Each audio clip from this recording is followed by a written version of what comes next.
Modi RSS के पास, जो RSS के पास 1000 मोदी है, हमें मोदी को नहीं खत्म करना है। हमें जिस फैक्ट्री से आरएसएस फैक्ट्री है, जिस फैक्ट्री से मोदी निर्माण होता है, वो मोदी जिस फैक्ट्री से निर्माण होता है वो आरएसएस फैक्ट्री को खत्म करना है। ये हमारी समस्या, ये हमारा दुश्मन है। जब तक हम लोग दुश्मन की पहचान नहीं करेंगे तब अब हमारी समस्या नहीं खत्म होने वाले। यहाँ पे प्यार करने पे आलम मोहम्मद सल्लल्लाहु अलैहि वसल्लम ये बोलने से एफआईआर होता है। और यहाँ पे सर न्यायाधीश जो हमारे गवाही साहब है, जो राष्ट्रपति को, सब साथियों को मैं बताना चाहता हूँ, राष्ट्रपति को शपथ विधि देते हैं, सबसे प्रमुख पद पे बैठे हुए हैं, प्राइम मिनिस्टर से भी ऊपर, राष्ट्रपति से भी ऊपर सर न्यायाधीश होता है, उसको जूता मारा जाता है और वहां पे एफआईआर नहीं होती है। देश में आप सोचिए साथियों, जो देश को राष्ट्रपति को शपथ विधि देता है उसको ऊपर एफआईआर नहीं होते। किशोर, उसका नाम है किशोर बताया जाता है, क्या नाम पूरा उसका? सतीश किशोर, क्या राकेश किशोर। राकेश किशोर नहीं है, सरनेम छुपा रहे, तिवारी नाम है उसका, तिवारी, और वो तिवारी ब्राह्मण आरएसएस का है। इस वजह से अब तक उसको सजा नहीं हुई है। और हमारे आरएसएस, हमारे प्यार इजहार करने में 2000 लोगों के ऊपर एफआईआर हो रही है।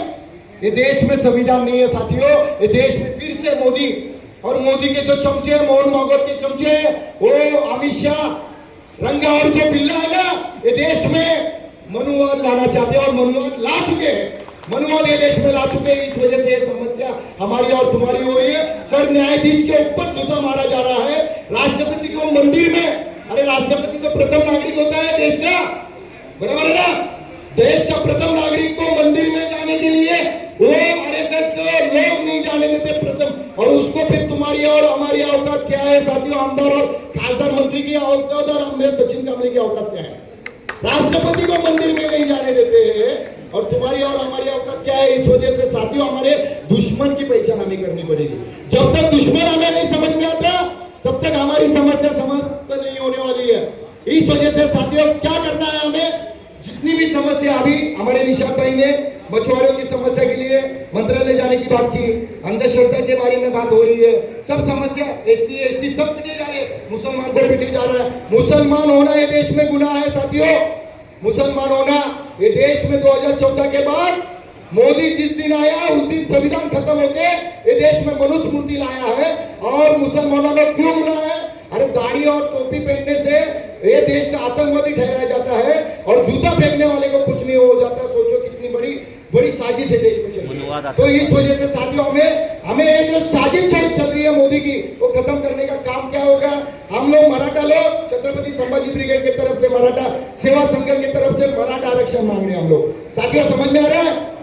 मराठा आरक्षण के लिए करोड़ों की सभा हमने यहाँ पे मुंबई जाम कर दिया था, मुंबई बंद कर दिया था, तभी भी हमने मराठा आरक्षण को सिर्फ लॉलीपॉप दिया, गाजर। आप समझो करोड़ों की संख्या लेने के बाद भी हमें आरक्षण नहीं मिल रहा है। और बाबा साहब कहते हैं, बाबा साहब का संविधान कहता है जिसकी जितनी संख्या बारी उसकी उतनी हिस्सेदारी है ना, तो मिलना चाहिए कि नहीं मिलना चाहिए?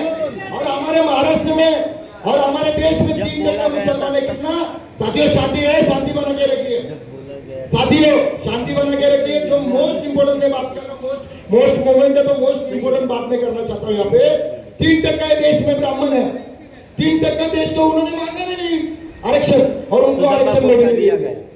3% देश में 100% लोग है, 3% ब्राह्मण, 3.5% है। माननीय और कांशीराम साहब के कहने से 3.5% ब्राह्मण है, उनको मांगा भी नहीं, उनको दे दिया। और जब हम लोग करोड़ों के मोर्चे ला रहे हैं और हमको आरक्षण नहीं मिल रहा क्योंकि उनको देना नहीं है।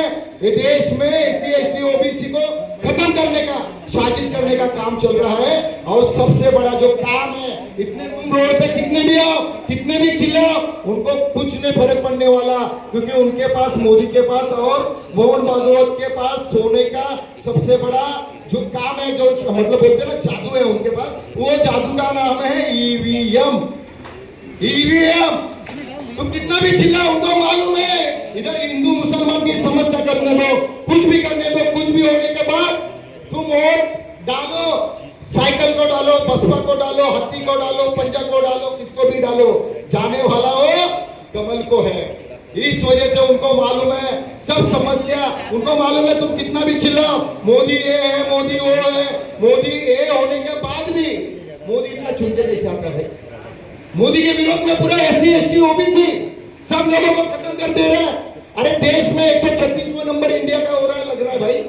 बेरोजगारी बढ़ रही है, अरे पाकिस्तान से भी नीचे आ गया हम लोग गरीबों में, और तभी भी मोदी चुन के आ रहा। मोदी चुनने का काम हो रहा है, उनके पास जो है, जो जादू है उसका नाम बोलते ना राजू का, राजा का जान वो तोते में रहता है। मोदी ये देश की सब समस्या A to Z समस्या आप लोगों को खत्म करनी है, और सब लोगों को मालूम है 2014 में मोदी की लहर बिल्कुल नहीं थी। मोदी की लहर से मोदी प्राइम मिनिस्टर नहीं बना, मोदी ईवीएम के लहर से चोरी करके लोगों को मूर्ख बना के मोदी ये देश का प्राइम मिनिस्टर बना है। और पूरे देश के जितने भी राज्य के मुख्यमंत्री बने हैं, वो सब ईवीएम में गड़बड़ी करके। और आप लोगों को समस्या खत्म करनी होगी, जितनी भी समस्या है भारत देश में।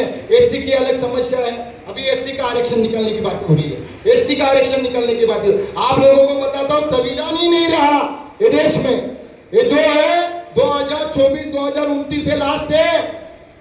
अदानी और अंबानी को देश बेच चुके हैं साथियों मोदी। अदानी और अंबानी को देश पूरा का पूरा बेच चुके। राष्ट्रीय खासगीकरण आपका विषय एक शिक्षाकरण है ना, टोटली खासगीकरण हो चुका है। LPG, लाइब्रेराइजेशन, ग्लोबलाइजेशन और प्राइवेटाइजेशन सब हो चुका है।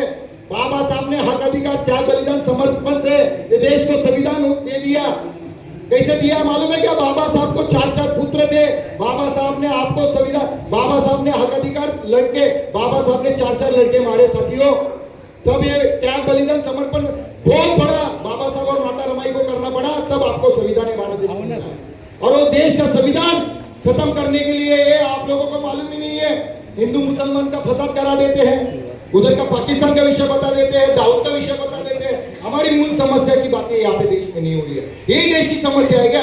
इस वजह से हमें इकट्ठा होके मुसलमान भाइयों को भी अपील करता हूँ, आपकी जितनी भी समस्या है ना, वो समस्या रोड पे उतरने से नहीं होने वाली।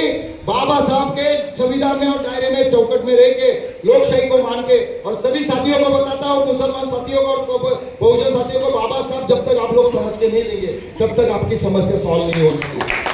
बाबा साहब केंद्र बिंदु है ये भारत देश के। इस वजह से साथियों सबसे अपील करता हूँ, आपको ये देश की समस्या और जितने भी आमदार मंत्री खासदार जितने भी भारत के, उन लोगों से भी अपील और नम्र विनंती छत्रपति संभाजी ब्रिगेड के ओर से मैं करना चाहता हूँ। साथियों सब समस्या खत्म करनी है तो सबका मूल कारण है ईवीएम मशीन।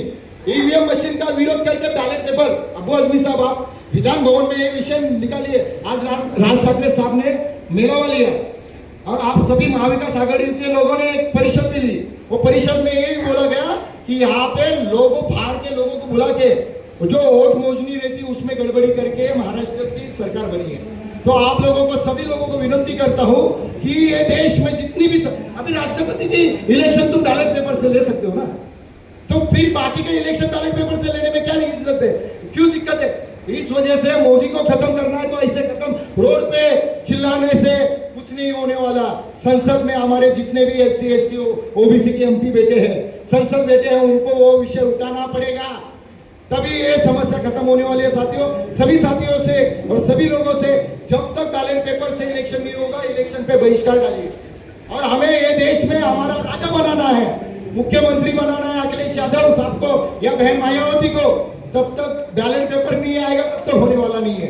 और ये देश में बहुजन समाज का प्राइम मिनिस्टर बनाना है तो ईवीएम खत्म करके बैलेट पेपर पे इलेक्शन होना करना पड़ेगा और सब समस्या सॉल्व हो सकती है। इस वजह से सभी लोगों साथियों से मैं फिर से मोस्ट इंडिया जो आंदोलन चला रहे हैं निशाद साहब, उनको फिर से धन्यवाद व्यक्त करता हूं। और ईवीएम के विषय पे बहुत बड़ा जन आंदोलन खड़ा करे ऐसी अपेक्षा व्यक्त करता हूं छत्रपति संभाजी ब्रिगेड की ओर से। फिर सभी साथियों का मैं धन्यवाद व्यक्त करता हूं। साथियों आने वाले समय पे ईवीएम का जोर शोर से विरोध करो और आपकी आजादी की लड़ाई जीतो और प्राइम मिनिस्टर बनाओ, ऐसी आशा अपेक्षा व्यक्त करता हूं। आप लोगों ने ध्यानपूर्वक मुझे सुना, धन्यवाद। जय भारत, जय संविधान, अल्लाह हाफिज, खुदा हाफिज, जय भीम, जय शिव।